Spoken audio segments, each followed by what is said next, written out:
Hi, Kurt and Christopher, and everybody out there in YouTube viewerland. Great to be making a video for you again. I haven't seen the two of you, Kurt and Christopher, on the 2.5 Beards channel for a while, so I hope everything's going well with the two of you, and I very much look forward to seeing your videos in the future, seeing your beards, seeing your videos, and hearing your thoughts, because that's really what we're about here at 2.5 Beards, and in that order, I might add. Rimshot. Okay. What I want to talk about today, and in the ensuing weeks, this will be another multiple part series, unfortunately for you, because I have quite a few ideas. Again, unfortunately for you, I apologize, is being a musician. And my light is, bear with me here, we're just going to keep doing it.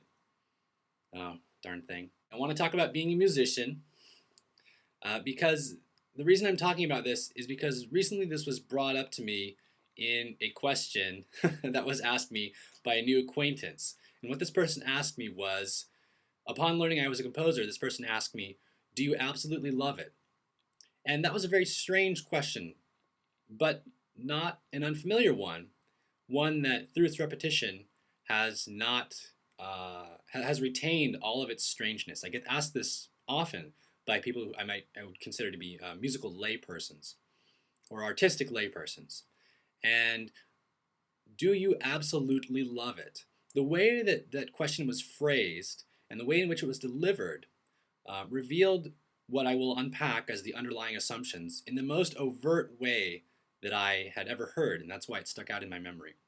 So this question to me came with two main assumptions about what it's like to be a musician, each with two corollaries that I will discuss. Assumption number one, because music is a magical profession of whimsy and delight, music must be all that I want to do all the time, and therefore I'm working on it basically as much as I can, all of my free time, etc., all of my professional time. So corollary A is that music is so hard and involved that I wouldn't do it unless I absolutely love it, which is mostly true. That's generally a fair assumption. Corollary B is that because it's so involving and I have chosen to do it, we're building off of corollary A, I must want to be involved in it all the time, and thus I'm constantly looking for opportunities to be involved in it. We'll get to this more when we get to part 2 of this video, but that is not so true, for me, and I suspect that in general it's not as true as people think, which is really why we're talking about this in the first place. Now, assumption number 2 with this person's question is the converse of the first assumption. It's that there is a desperation to that question, and there's a demand in it. I must be happy doing music because music is a magical profession of whimsy and delight. And I would especially like to know what other performing artists would say about this question, particularly dramatists and theater people. But again, there is this demand kind of that I should be happy. Okay, so let's unpack this. Corollary A is that I think that when people ask this question with this sentiment, part of it is that they just don't understand what it involves to be a musician or to be an artist, a performing artist especially, because the thing about performing artists is that we have to access what we know in time. Things have to happen at this second, at this moment, at this beat, in this measure, after that line, in this scene, after the chair moves or whatever, if you're a theater person. And that makes it different and much more mysterious, I think, because we have to access things in time.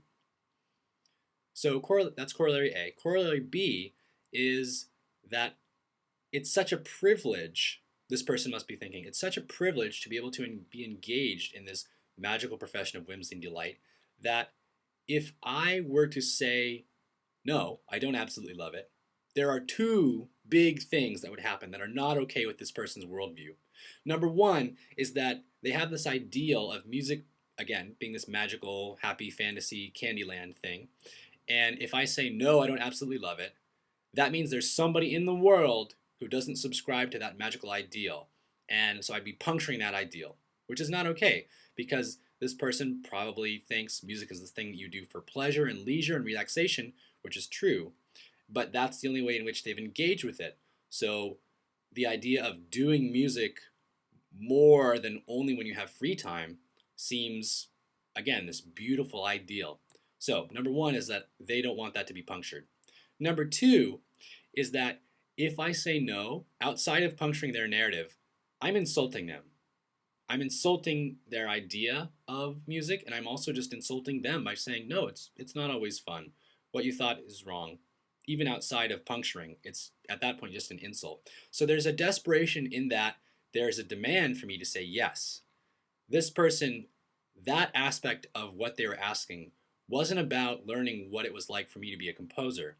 It was about seeing a chance to have that person's ideal, their conception, confirmed and taking it and basically throwing themselves upon me to confirm it.